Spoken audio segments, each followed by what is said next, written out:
واذكروا الله كثيرا لعلكم تفلحون.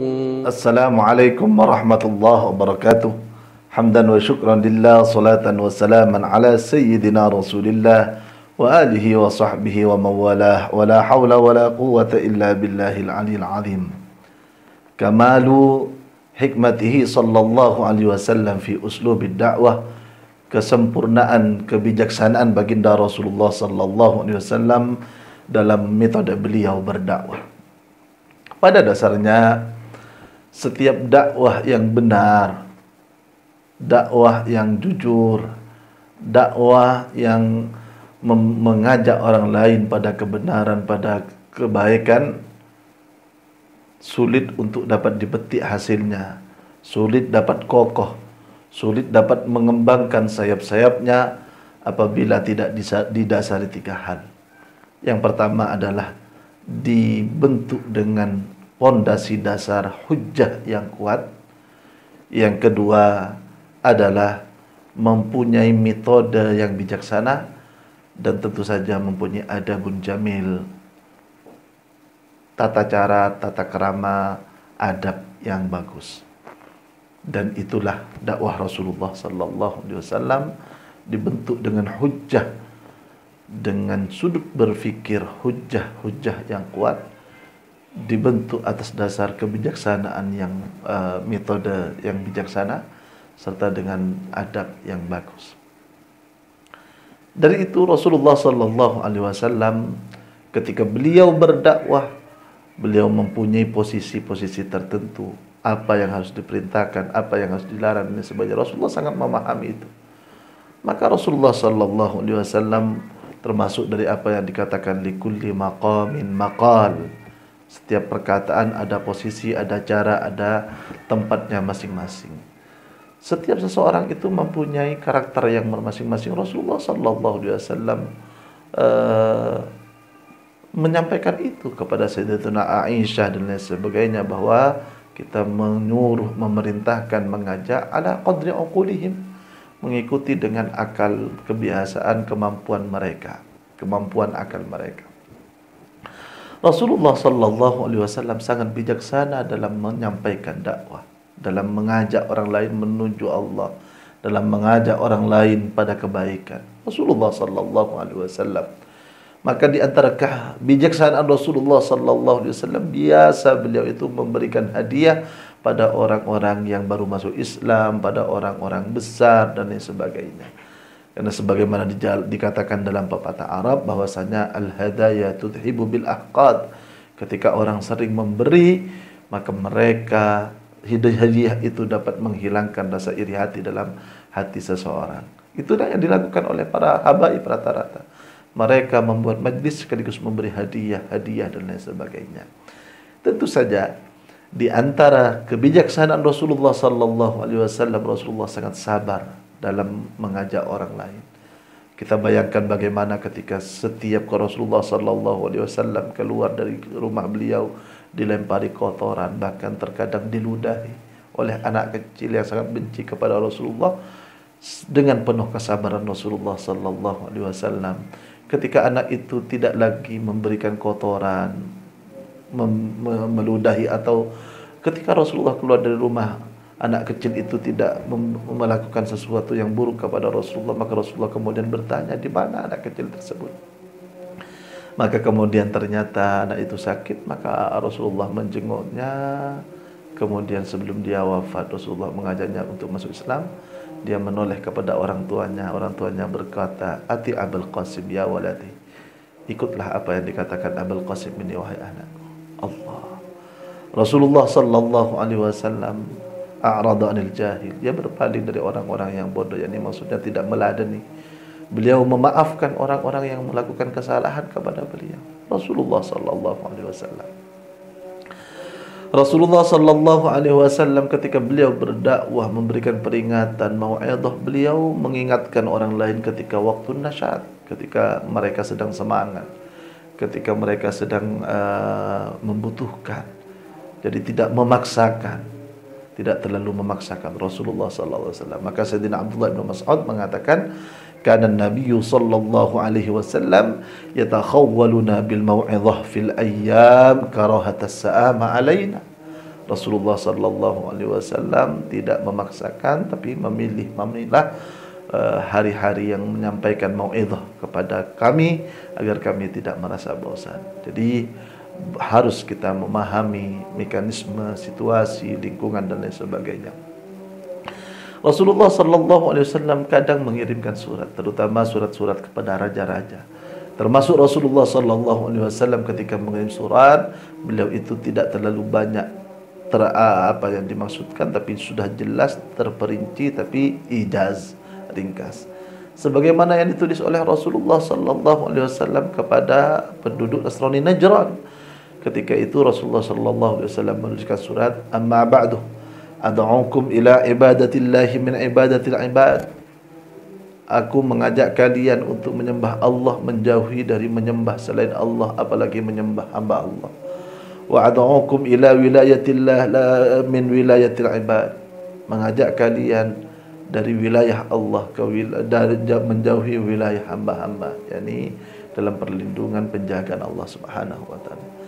Fa in abaitum fal jizyah, jika kalian tidak mau kalian harus membayar pajak. Fa in abaitum faqad adantukum biharbin, jika kalian tetap tidak mau membayar pajak maka saya umumkan Anda sekalian akan mendapatkan serangan atau perang dengan umat Islam yang ada di kota Madinah. Wassalam. Rasulullah sallallahu alaihi wasallam suatu saat ada orang masuk Islam. Orang masuk Islam itu dulu pernah menyakiti Rasulullah. Dia khawatir, dia takut karena ini menyakiti seorang nabi. Maka dia datang kepada Rasulullah setelah menyampaikan, dulu saya melakukan kesalahan ini ya Rasulullah. Ya Rasulullah, istaghfirli, mohonkan ampunlah aku kepada Allah. Rasulullah sallallahu alaihi wasallam sambil menenangkan orang tersebut, beliau berkata, "Innal Islam yajubbu ma qablahu minal kufr." Ketika kamu masuk Islam, maka semua kesalahanmu dahulu dimaafkan oleh Allah Subhanahu wa taala. Dalam berdakwah Rasulullah sallallahu alaihi wasallam tentu saja melihat hal-hal yang sangat penting. Rasulullah sallallahu alaihi wasallam terkadang meninggalkan sesuatu yang tidak terlalu penting walaupun dia sangat ingin untuk melakukan hal tersebut, sebagaimana ketika beliau berkata kepada Sayyidatuna Aisyah radhiyallahu taala anha, "Laula anna qaumaki qaribu ahdin minal Islam." Andaikan bukan karena khawatir karena kaummu, orang-orang yang ada di Makkah ini baru masuk Islam, niscaya aku akan merubah pintu Ka'bah ini sebagaimana sesuai dengan apa yang ada pada zaman Nabi Ibrahim dahulu. Sallallahu alaihi wasallam. Rasulullah sallallahu alaihi wasallam sebagai gambaran bagaimana bijaksana dakwah Rasulullah sallallahu alaihi wasallam, kita perhatikan satu hadis ini yang diriwayatkan oleh Imam Bazzar dan yang lainnya, bahwa suatu saat datang seorang A'rabi kepada Rasulullah sallallahu alaihi wasallam. Dia datang kepada Rasulullah, dia yasta'in, minta pertolongan Rasulullah sallallahu alaihi wasallam dan meminta pemberian Rasulullah sallallahu alaihi wasallam. Maka Rasulullah sallallahu alaihi wasallam kemudian memberikan apa yang diminta. Semua yang diminta oleh orang Arabi itu dikasih oleh Rasulullah. Rasulullah tidak pernah menolak apapun yang diminta kepada beliau. Rasulullah sallallahu alaihi wasallam. Setelah Rasulullah memberikan semua yang dimau oleh orang Arabi ini, Rasulullah kemudian bertanya, "Ya akhal Arab, ahsantu ilaik?" Aku telah melakukan kebaikan kepadamu, wahai saudaraku. Orang Arabi ini bilang, orang Arabi yakni orang pedalaman, "La, tidak.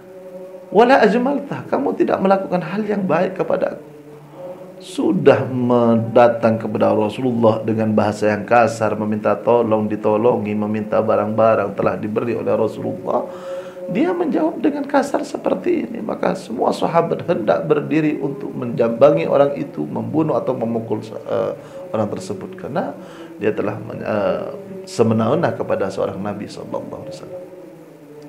Maka Rasulullah sallallahu alaihi wasallam memberikan isyarat untuk tetap berdiam diri, angkufu. Ya. Kemudian Rasulullah sallallahu alaihi wasallam masuk ke kediaman beliau, ke rumah beliau. Setelah masuk ke kediaman, beliau memanggil orang Arab tersebut. Orang Arabi tersebut dipanggil. Setelah dipanggil masuk, maka Rasulullah memberikannya lagi. Kemudian Rasulullah bertanya, "Wahai saudara Arab, apakah aku telah melakukan kebaikan kepadamu?" Kemudian orang Arab itu mengatakan, "Iya."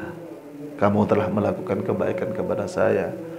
Maka kemudian Rasulullah sallallahu alaihi wasallam mengatakan, barusan kamu di tengah-tengah para sahabatku, kamu mengatakan ini yang menyebabkan hati mereka merasa tidak enak kepadamu. Apakah nanti jika kamu keluar bersamaku dan berada di tengah-tengah sahabatku, apakah kamu akan mengatakan apa yang telah kamu katakan barusan kepadaku? Maka orang Arabi itu berkata, iya, saya akan mengatakannya. Maka Rasulullah sallallahu alaihi wasallam kemudian datang dengan orang Arabi itu di tengah-tengah para sahabat, lalu dia bertanya kepada orang Arabi barusan, apakah aku telah melakukan kebaikan kepadamu? Maka ternyata orang Arabi mengatakan, iya ya Rasulullah, engkau telah melakukan kebaikan. Maka Rasulullah sallallahu alaihi wasallam ketika itu memandang kepada sahabat seraya berkata, inna mithli wa mithlu hadzal a'rabi ka mithli rajulin kanat lahu naqah.